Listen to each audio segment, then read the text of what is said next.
General Kurt Student was not a man who offered praise lightly. As the founder and commander of all German Fallschirmjager forces throughout World War II, he understood airborne warfare better than perhaps any officer alive. He had planned the stunning assault on Fort Eben-Emael in 1940 under Hitler's direction. He had commanded the airborne forces in the devastating assault on Crete in 1941. When he spoke about paratroopers, friend or foe, the entire military establishment listened. In October 1945, Student provided an assessment of the Sicily campaign that would echo through military history for generations. His statement, later published in James Gavin's 1947 book Airborne Warfare, delivered a verdict that stunned those who had witnessed the chaos of the operation firsthand. "It is my opinion," he stated, "that if it had not been for the Allied airborne forces blocking the Hermann Goring Armored Division from reaching the beachhead, that division would have driven the initial seaborne forces back into the sea.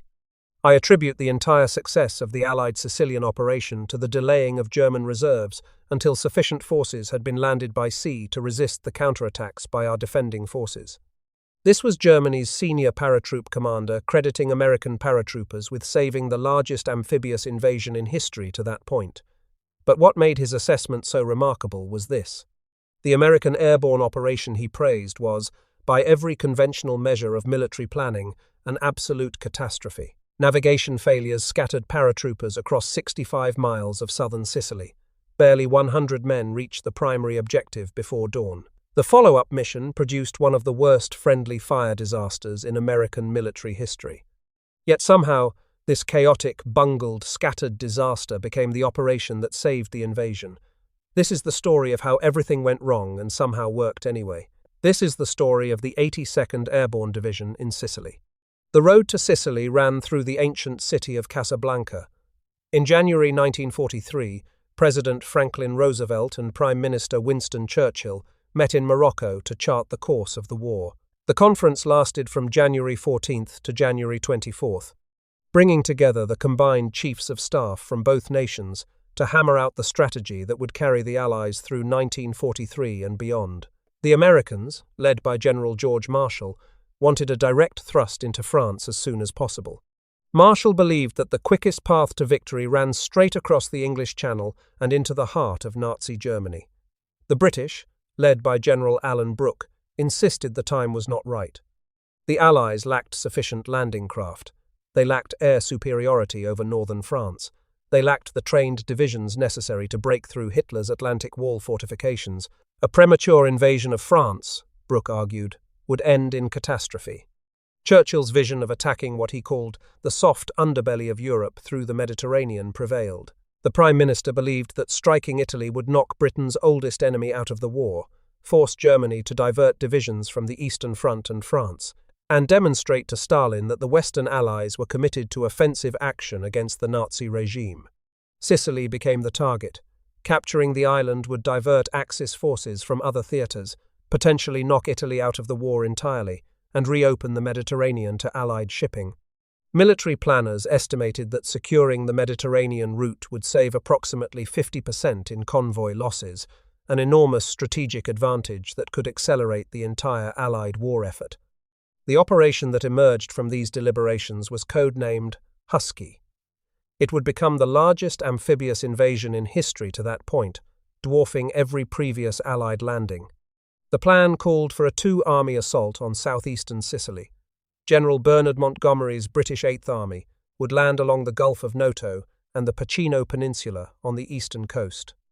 Lieutenant General George Patton's United States Seventh Army would hit the southern coast at Licata, Gela, and Scogliti. General Dwight Eisenhower served as Supreme Commander. Approximately 160,000 troops would participate in the initial assault, with 150,000 soldiers, 7,000 vehicles, and 300 tanks landing within the first 3 days. The deception operation preceding the invasion was masterful. In what became known as Operation Mincemeat, British intelligence planted a corpse carrying fake invasion plans on a Spanish beach. German intelligence took the bait, becoming convinced that the real Allied targets were Sardinia and Greece. This brilliant ruse drew defensive attention away from Sicily and would contribute significantly to the invasion's success. The Axis defenders awaiting the Allied assault numbered roughly 200,000 Italian troops and 32,000 Germans, plus an additional 30,000 Luftwaffe ground personnel. Italian forces fell under General d'Armata Alfredo Guzzoni's 6th Army, headquartered at Enna in central Sicily. Guzzoni commanded 5 coastal divisions and 4 mobile field divisions. The coastal divisions were poorly equipped, undermanned, and thoroughly demoralized. Their defensive value was negligible, and many would surrender with little resistance. The real threat to the invasion was German. 2 formations posed a mortal danger to the Allied landings. The Panzer Division, Hermann Goring, commanded by General Major Paul Conrath, was the primary armoured force in southeastern Sicily. A Luftwaffe formation personally tied to Reichsmarschall Goring, the division had been largely destroyed in Tunisia and hastily reconstituted around Naples in May and June of 1943. Despite its rushed rebuilding, it fielded approximately 90 medium tanks, including Panzer IIIs, Panzer IV F2s and Gs, and Stug 3 assault guns. Most dangerous of all were 17 Tiger, 1 heavy tanks from Schwer Panzerabteilung 504, each mounting the devastating 88mm cannon that could destroy any Allied tank at extreme range. Positioned around Caltagirone, roughly 25 miles inland from the American beaches, Conrath's division was the blade aimed at the throat of Patton's beachhead. The 82nd Airborne Division would deliver the invasion's opening blow. Commanded by Major General Matthew Ridgway, the division had arrived in Casablanca by ship in May 1943, the first and only airborne division to reach a theatre by boat. From Morocco, the division moved to staging areas around Kairouan in Tunisia for final preparations. Colonel James Gavin commanded the 505th Parachute Infantry Regiment and would lead the initial combat drop. At 36 years old, Gavin was already recognized as one of the Army's most dynamic young officers. He had helped write the Army's first tactical manual for airborne operations. He trained with his men, jumped with his men, and would fight alongside them in the chaos to come. It is important to note that Gavin was not the assistant division commander during Sicily. He held the rank of colonel and commanded the 505th. He would not receive his general's star until December 9, 1943, after both Sicily and Salerno. The division's combat elements for Operation Husky included the 505th Parachute Infantry Regiment under Gavin, the 504th Parachute Infantry Regiment under Colonel Reuben Tucker, the 325th Glider Infantry Regiment under Colonel Harry Lewis, plus artillery battalions, engineer elements, and supporting units. The plan called for 2 distinct airborne operations. The first, designated Husky 1, would drop the 505th Parachute Regimental Combat Team on the night of July 9th and 10th. Approximately 3,400 men, in 226 C-47 Dakota transport aircraft, would descend onto drop zones around the Piano Lupo Highland, a 400-foot ridge 7 miles northeast of Gela. Their primary objective was the critical road junction where Route 115, the main east-west highway in southern Sicily, intersected the road running north to Nisemi and Caltagirone. Designated Objective Y, and defended by a complex of 16 concrete pillboxes, this crossroads controlled movement toward the invasion beaches. Seize it, and the 82nd would block the Hermann Goring Division's most direct route to the beachhead. Lose it, and Conrath's panzers would roll straight into the 1st Infantry Division's landing zones. This would be the first regimental-sized combat parachute assault in United States Army history. The men who would execute it faced a cascade of problems that virtually guaranteed disaster. The 52nd Troop Carrier Wing's pilots had no previous experience or training in formation flying at night or in dropping parachute troops under combat conditions. Planners who designed the operation had no airborne experience themselves. Briefing materials included only daytime aerial reconnaissance photographs for what would be a night operation. No Pathfinder system existed to mark drop zones with lights or radio beacons. The only joint night training exercise conducted before the invasion had scattered the 505th along the entire flight route, a dress rehearsal failure that should have raised alarms. In the weeks before the invasion, observers rated the troop carrier wing deficient in night formation flying, night navigation, and drop zone location in darkness. These were not minor concerns. These were fundamental capabilities required for the success of the mission, yet the operation proceeded anyway. The storm that swept across the Mediterranean on July 9th nearly postponed the entire invasion. Winds gusted to 35 miles per hour, well above the 15-mile-per-hour maximum for safe parachute operations.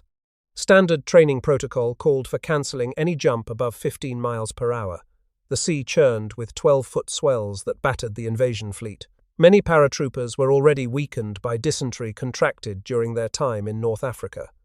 At 8:10 in the evening, the first serial of C-47 transport aircraft lifted off from dusty Tunisian airfields near Kairouan. The dust was so thick that pilots had to perform instrument takeoffs, unable to see the runway in front of them. The flight plan called for a complex route. First, the aircraft would fly 40 miles west from Cape Bon, then 202 miles east toward Malta, passing south of the island of Linosa. Then a dogleg turn northeast, followed by a final approach west-northwest to the drop zones. The total flight would take roughly 3 hours at an altitude of 200 feet above the Mediterranean. The scheduled drop time was 11:30 in the evening. The navigation fell apart almost immediately. Most aircraft missed their turning point at Malta, the critical waypoint for the final approach to Sicily. The 316th Troop Carrier Group fared worst. It missed Linosa. It missed Malta. It missed the entire southern coast of Sicily. Some pilots mistook Syracuse for Gela, an error exceeding 50 miles. Haze, dust from North African storms, and fires from pre-invasion bombing obscured the final visual checkpoints, the mouth of the Acati River and the Biviere Pond. Anti-aircraft fire from Gela, Ponte Olivo and Nisemi further disoriented already lost pilots. Colonel Gavin's headquarters serial was among the most misdirected. His 3 aircraft missed every single checkpoint on the planned route. When his pilot finally made landfall over Sicily, it was on the east coast near Syracuse, in the British sector, roughly 20 miles from the intended drop zone. Gavin hit the ground hard and was not immediately certain he was even in Sicily. Within minutes, he gathered approximately 15 men who had jumped from the same aircraft. They captured a lone Italian soldier, but could extract no useful information about their location. In the distance, Gavin saw the glow of bursting shells reflecting against the night sky. Since it meant that we were in Sicily, he later wrote, we were moving toward the sound of the guns, one of the first battle axioms I had learned as a cadet at West Point. The statistics of that night tell the story of the catastrophe. Of roughly 3,400 paratroopers who jumped, barely 100 reached the Piano Lupo Highland before dawn. Only 425 men landed anywhere in front of the 1st Infantry Division's beaches. 33 plane loads came down in the British 8th Army area. 127 sticks landed between Vittoria and Caltagirone, inland from the 45th Division's beaches. 75 paratroopers descended near Avola on the eastern coast, a British 50th Division objective, and simply joined the British advance since they could not reach their own units. Some men were scattered as far as 65 miles from their designated drop zone, spread across an estimated 1,000 square miles of southern Sicily. Only Company 1 of the 505th landed on the correct drop zone. Major Mark Alexander's 2nd Battalion came down intact but 25 miles away from where they were supposed to be. Several C-47 aircraft were lost to enemy anti-aircraft fire and other causes during the chaotic night. By any conventional measure, the operation was a disaster. But what happened next would defy every expectation and reshape the entire campaign. Across southern Sicily, in the pre-dawn darkness of July 10th, hundreds of small groups of American paratroopers began doing what paratroopers are trained to do when cut off from higher command. They fought. They improvised. They raised hell. Individual soldiers and small units cut telephone lines wherever they found them. They established roadblocks on roads they had never seen on any map. They ambushed patrols, attacked supply columns, and destroyed communications infrastructure with demolition charges. They seized Italian prisoners and captured weapons depots. The effect on the Axis command structure was devastating. General Conrath had positioned the Hermann Goring Division perfectly for a counterattack, roughly 25 miles from the beaches where the Americans would land. His plan called for a coordinated 2-pronged assault at 0900 on July 10th to drive the Allies back into the sea before they could consolidate their beachhead. It was a sound plan. The panzers would strike before the Americans could bring their tanks and artillery ashore. Speed was everything. But when Conrath tried to execute his carefully prepared assault, he discovered that his communication lines had been cut. Scattered American paratroopers who had drifted down between his positions and the beachhead had severed the telephone wires that connected his units. Reports flooding into Italian 6th Army headquarters described bands of parachute troops seemingly everywhere across the island. The Germans could not determine the size of the airborne force. They could not determine its objectives. They could not coordinate their response. German radio intercepts initially estimated the number of American paratroopers at more than 10 times the actual figure. This massive overestimate was a testament to the confusion caused by hundreds of small groups operating independently across a vast area. The 16th Corps plan for a coordinated Axis counterattack was never implemented because, as the official United States Army history recorded, telephone communications, poor to begin with, had been almost totally severed by the scattered groups of American paratroopers and by Allied bombing raids during the night.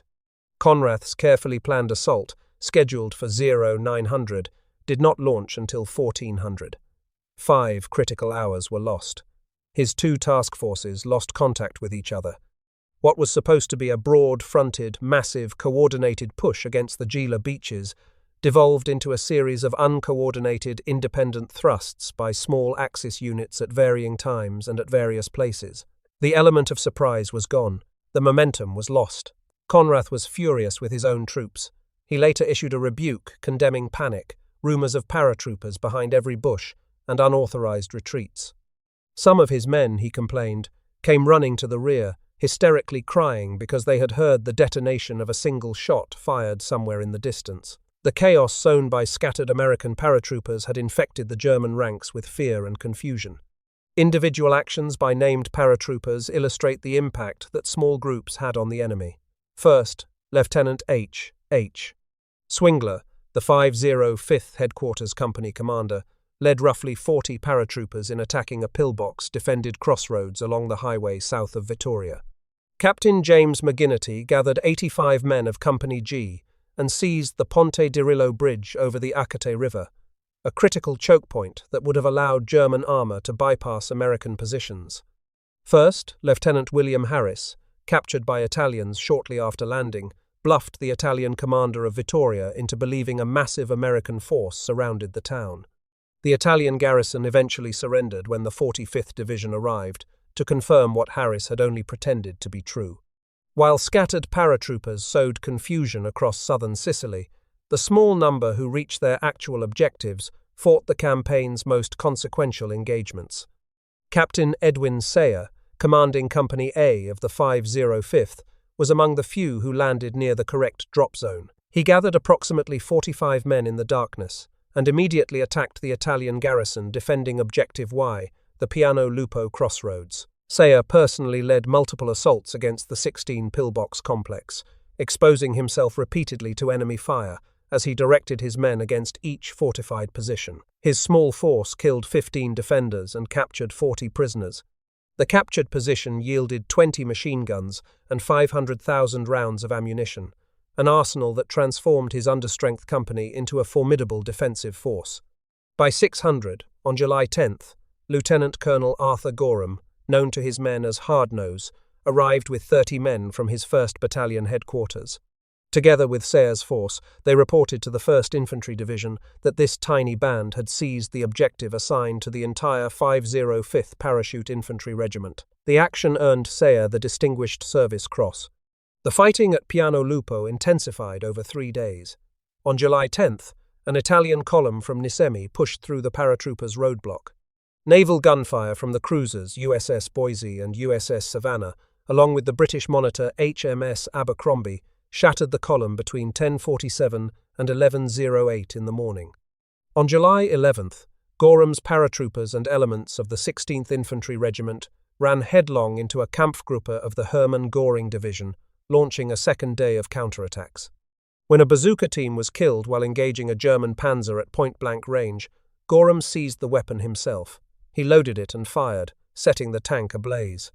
He moved from point to point across the battlefield, firing at tank vision slits, shouting encouragement to his men as they dueled panzers with infantry weapons designed to stop vehicles, not destroy them. The German armoured thrust punched through the Y intersection toward Gela, tanks reaching within 1,000 metres of the Big Red One's beaches, before being halted by devastating naval gunfire and 4 Sherman tanks from the 2nd Armored Division. On July 12th, Lieutenant Colonel Goring was killed. He had deliberately exposed himself as bait to draw a German panzer forward while bazooka teams maneuvered to get a clear shot at the tank's vulnerable flanks. He was 28 years old.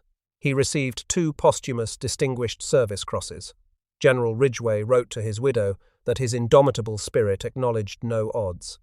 The Battle of Beaza Ridge, on July 11th, was equally critical and would become one of the most celebrated small unit actions of the entire war. Colonel Gavin, having walked through the night with his growing band of collected paratroopers, linked up with Major Edward Krause's 3rd Battalion west of Vittoria early that morning. Learning that German forces stood between his position and Gela, Gavin took a platoon from the 307th Airborne Engineer Battalion and headed west on Route 115.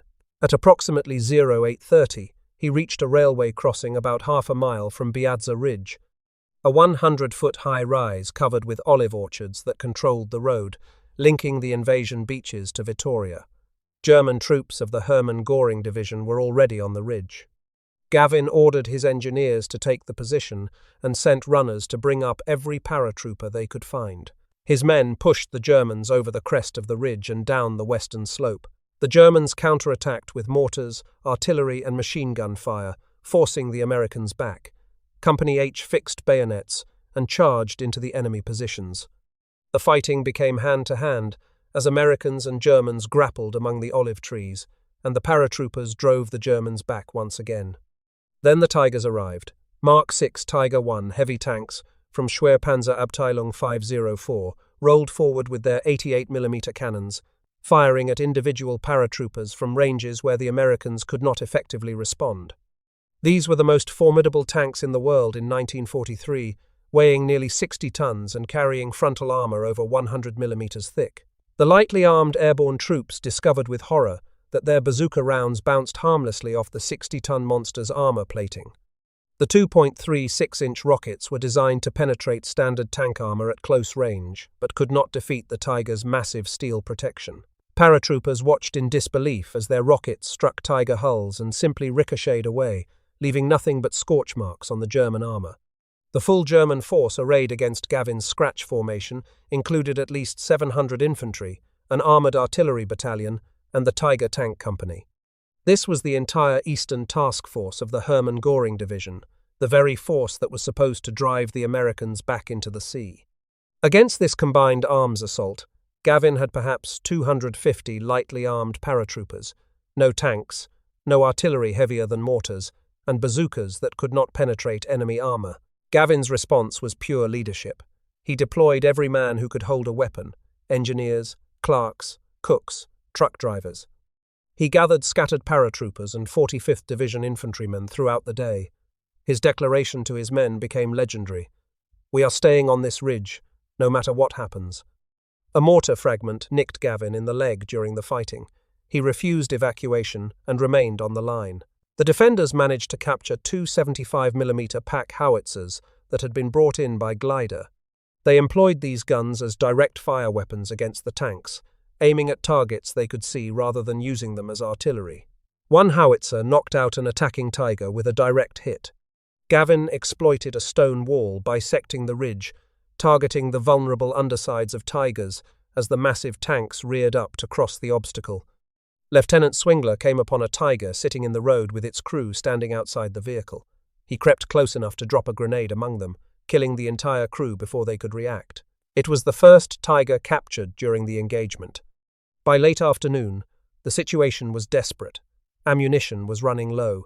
Casualties were mounting. The paratroopers had stopped multiple German assaults, but could not hold indefinitely against armor they could barely damage. Then, to the accompaniment of loud cheers from the exhausted paratroopers, 6 M4 Sherman tanks appeared from the direction of Gela, along with additional infantry support from the 1st Infantry Division. Gavin immediately organized a counterattack with this combined force. The Germans, already battered by hours of unexpectedly fierce resistance from lightly armed paratroopers, broke and retreated toward the northwest. The official United States Army history recorded the pivotal consequence. The paratroop stand on Beaza Ridge prompted Conrath to change his plans. He pulled back not only the forces at Piazza Ridge, but also the column that had been pushing toward Gela with considerable success. The beachhead survived. Approximately 50 Americans were killed and over 100 wounded at Piazza Ridge. Military historians have called the engagement one of the greatest small unit actions of World War II. Author Clay Blair termed Gavin's leadership one of the finest displays of combat leadership in all of World War II. After the battle, graveside services were held for the fallen paratroopers. Captain Al Ireland, head bowed in prayer during the ceremony, peeked at the resolute regimental commander standing over the fresh graves. There were tears in Colonel Gavin's eyes. He later wrote to his daughter that he longed to cloister himself in a monastery after the war, somewhere where there would be no death and destruction. The friendly fire disaster of July 11, 1943, remains one of the most tragic episodes in American military history. It was foreseeable, warned against, and unstoppable once it began. By midday on July 11th, with the beachhead still under heavy pressure from German counterattacks, Patton ordered the 504th Parachute Infantry Regiment to reinforce the line with a nighttime drop. The mission would send 144 C-47 transports, carrying approximately 2,300 paratroopers under Colonel Reuben Tucker to Forello Airfield, 5 miles inland from Gela. Precautions were taken. The Navy agreed to provide a 2-mile-wide safe corridor devoid of ships for the aircraft to fly through. Warning orders went out on July 6th, 7th, 10th, and 11th. The C-47 aircraft carried yellow recognition lights on their bellies to identify themselves as friendly. Patton radioed ground and naval units to take every necessary precaution to prevent firing of any description on low-flying planes which are to arrive over your area. But critical failures undermined every precaution. Vice Admiral H. Kent Hewitt, commanding American naval forces, did not learn of the mission until 5:47 in the evening, barely hours before execution. This gave him almost no time to ensure the warning reached every ship under his command. Many ships' crews insisted they never received the warning at all. The message traffic of July 11th shows a scramble to disseminate information that should have been distributed days earlier. Admiral Andrew Cunningham, the British naval commander, had already warned that ships would fire at any aeroplane, particularly low-flying ones, which approached them. Naval gunners, trained to identify and destroy enemy aircraft as quickly as possible, were not psychologically prepared to hesitate when aircraft approached their ships at night. Hesitation in anti-aircraft warfare typically meant dead sailors. Gunners had been shown recognition slides, comparing the twin-engine C-47 to the twin-engine German Junkers, Ju-88 bomber, aircraft of remarkably similar silhouette in darkness. Most critically, the invasion fleet had endured heavy Luftwaffe air raids throughout July 11th. German Stukas, Messerschmitt 110s, Junkers 88s, and Heinkel 111s attacked ships all day, sinking vessels and killing sailors. The heaviest bombing raid struck at 9:50 in the evening, less than 1 hour before the 504th's scheduled arrival, sinking an LST and several other vessels. Gunners' nerves were frayed to the breaking point. A beachmaster reportedly told troops that enemy paratroopers were dropping behind Allied lines, further inflaming anxiety about aircraft appearing overhead. Ridgway, who had concluded the drop was unnecessary after reaching Sicily by sea, tried to halt the mission. Patton himself had second thoughts at 800 in the evening and attempted to cancel the operation, but the C-47 aircraft were already airborne and out of radio contact. Patton wrote in his diary that night, "I'm terribly worried." The first formation reached Sicily's coast at approximately 10:30 in the evening and dropped its paratroopers at Forello without incident. Then, shortly before 11 in the evening, the next wave appeared over the shoreline. A single nervous gunner on the beach opened fire. The shooter was never identified. The effect was instantaneous and catastrophic. Immediately, as though at a prearranged signal, recalled Captain Adam Camosa, a paratrooper aboard one of the transports, ships, and ground positions, fired a devastating torrent of anti-aircraft fire. The shooting spread from ship to ship, from battery to battery, as each gun crew saw others firing and joined in. The 45th Infantry Division's ground positions added their fire, believing Germans were attacking. Each successive wave of C-47 aircraft received heavier fire than the last. The slow-flying, lumbering columns of transport aircraft, what the official Army history called sitting ducks, were torn apart. One plane exploded in mid-air, scattering wreckage across the invasion fleet. Another caught fire and veered to avoid hitting an Allied ship, trailing a long orange plume of flame as men jumped from the burning fuselage. Some of the paratroopers who jumped were on fire themselves. The plane carrying Lieutenant Colonel Leslie Freeman ditched 500 yards offshore, and Navy gunners raked the downed aircraft with continued fire, killing or wounding 11 paratroopers and crew members in the water. Paratroopers descending in parachutes were killed while dangling helpless beneath their canopies, unable to maneuver away from the streams of tracers rising from below. Others landed in the sea and drowned, weighed down by their equipment. Colonel Tucker's aircraft flew the length of the Sicilian coast twice, sustaining over 2,000 holes through the fuselage before finally reaching the drop zone. On the ground, Tucker ripped off his helmet and banged it against a tank hull to alert the crew to stop firing at the planes overhead.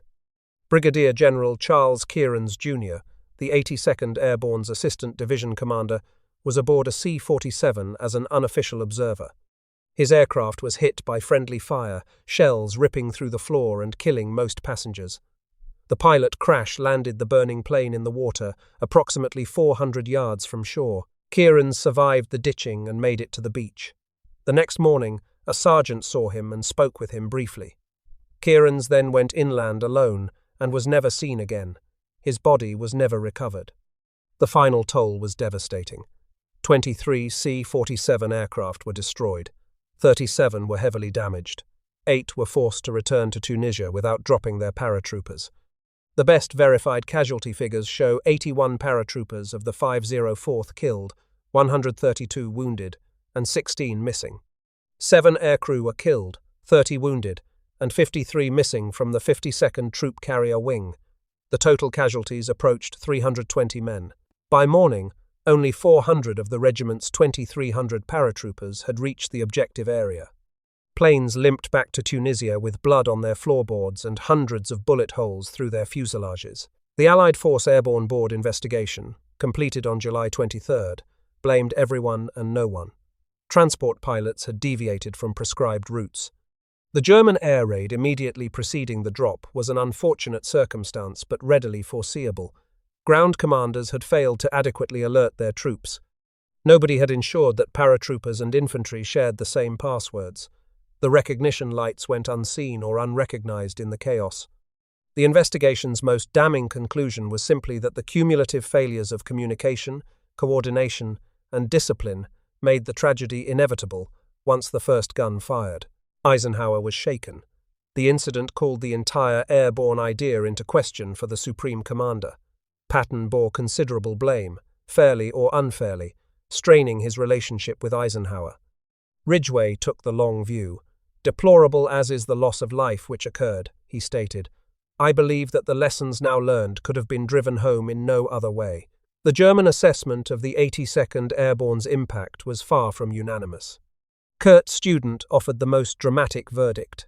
His statement attributing the entire success of the Sicilian operation to the 82nd's disruption of the Hermann Goring Division's counterattack came from his October 1945 assessment, later published in Gavin's book on airborne warfare. Student also noted that Hitler himself changed his mind about airborne warfare after Sicily. Impressed by the way the Allies had used them there, he ordered an expansion of our own airborne forces. But that change of mind came too late, because by then you had command of the air.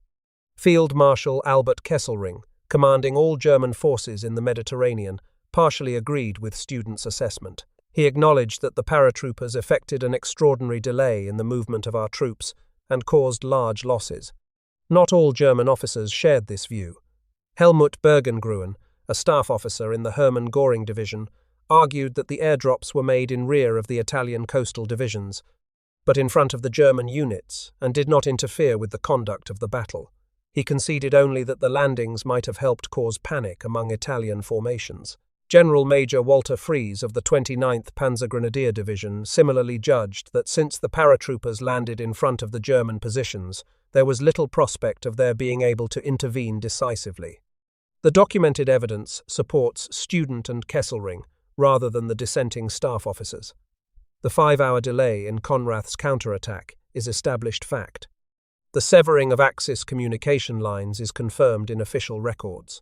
The coordinated 16th Corps attack never materialized because telephone communications had been almost totally severed. Conrath's own furious rebuke to his troops, condemning panic and unauthorized retreats, corroborates the picture of a German force disrupted well beyond what its staff officers later wished to acknowledge. The aftermath of Sicily triggered a crisis that could have eliminated airborne divisions from the Allied order of battle entirely. Eisenhower, in his after-action report to Marshall, concluded that large-scale airborne formations were too difficult to control in combat to be practical. Lieutenant General Leslie McNair, commanding Army Ground Forces, was greatly disappointed by the performance of airborne units in North Africa and more recently Sicily. Marshall saved the airborne arm. He persuaded Eisenhower to convene a review board before making final decisions about the future of parachute and glider forces. The result was the Swing Board, chaired by Major General Joseph Swing of the 11th Airborne Division, and the Knollwood Maneuver of December 7, 1943. This full-scale night airborne exercise involved 200 C-47 aircraft and 234 Waco gliders, delivering the 11th Airborne Division to 13 separate objectives. The results were transformative. 85% of troops were delivered to their targets without navigational error. Over 10,000 men landed with 1,800 tons of supplies in 39 hours, with only 2 dead and 48 minor injuries. McNair reversed himself completely. "The successful performance of your division has convinced me that we were wrong," he wrote. "I shall now recommend that we continue our present schedule of activating, training, and committing airborne divisions." The improvements that made Knollwood and the subsequent D-Day operation possible flowed directly from Sicily's failures. Pathfinder teams, the concept that did not exist before Sicily, were developed specifically because of the navigation catastrophe. Gavin and Ridgway championed the idea of specially trained advance elements jumping ahead of the main force to mark drop zones with electronic beacons and visual signals. American Pathfinders made their first combat jump on September 13, 1943 at Salerno, barely 2 months after Sicily, successfully guiding the 504th to its drop zone. The friendly fire disaster drove equally fundamental changes. Invasion stripes, the distinctive black and white markings painted on Allied aircraft wings, were directly implemented for D-Day. The safe corridor was expanded from 2 miles to 10 miles wide. Aircraft recognition training for naval gunners and ground troops was completely overhauled. Flight paths for airborne transports were routed well away from shipping lanes. For the Salerno reinforcement drop, Ridgway bypassed the chain of command and radioed General Mark Clark directly, demanding and receiving absolute guarantees. Clark ordered all anti-aircraft batteries on ships and ashore to hold fire from 900 in the evening until further notice, and sent representatives to deliver the word in person to every unit. The Salerno drop proceeded without a single friendly fire incident. On D-Day, June 6, 1944, nearly 300 Pathfinders dropped into Normandy a full hour before the main airborne assault and 6 hours before amphibious troops landed. They were the first Allied soldiers in France. The 82nd Airborne, with Gavin now serving as Assistant Division Commander and Ridgway commanding the 18th Airborne Corps, deployed 3 Parachute Infantry Regiments to capture Sainte-Mère-Église and bridges over the Murderet River. When C-47 aircraft passed over the invasion fleet, naval gunners held their fire. Admiral Alan Kirk credited this to careful briefing and good discipline. No significant friendly fire incident occurred. The men who fought in Sicily went on to shape the remaining course of the war and the decades that followed. James Gavin was promoted to Brigadier General on December 9, 1943, becoming at 36 the youngest general in either Allied or Axis service. He jumped into combat at Salerno, commanded the 82nd Airborne's airborne elements on D-Day, and assumed command of the entire division on August 8, 1944, and the youngest American division commander since the Civil War.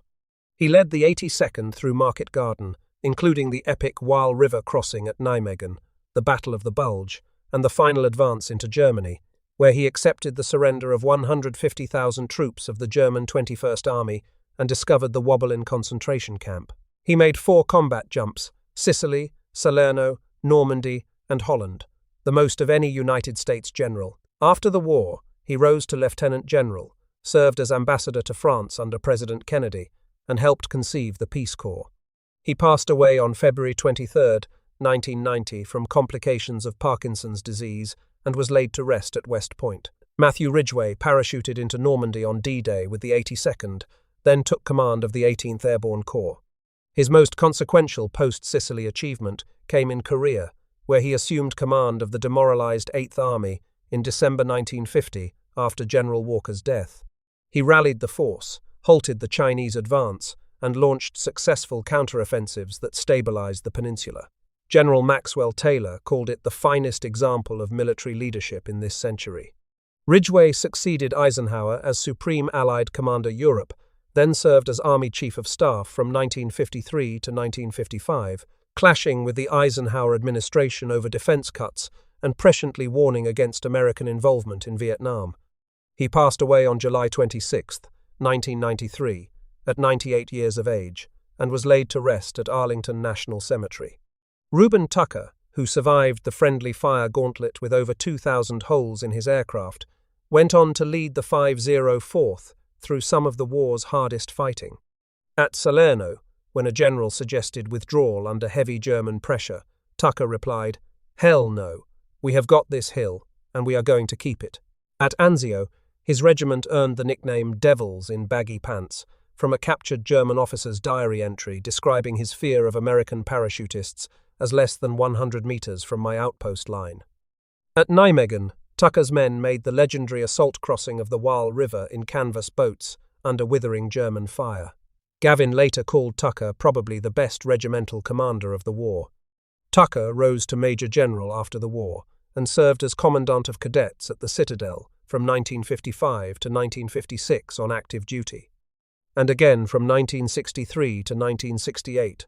After retirement, he passed away from a heart attack on the Citadel campus in 1970 at 58 years of age. The 82nd Airborne Division's experience in Sicily stands as one of World War II's defining paradoxes. By every conventional measure, the airborne operation was a catastrophe. Navigation failures scattered paratroopers across 65 miles. Barely 100 men reached the primary objective before dawn. The follow-up mission produced one of history's worst friendly fire disasters, killing dozens of paratroopers and aircrew who should have been safe among friends. Yet the operation succeeded precisely because of its chaos.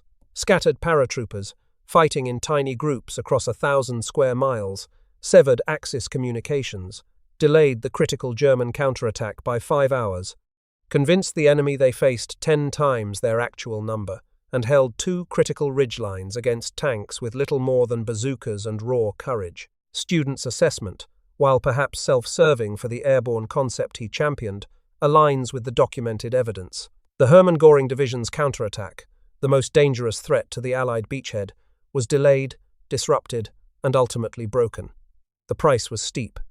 The division suffered hundreds of casualties in combat and nearly 100 more from friendly fire, including its own assistant division commander.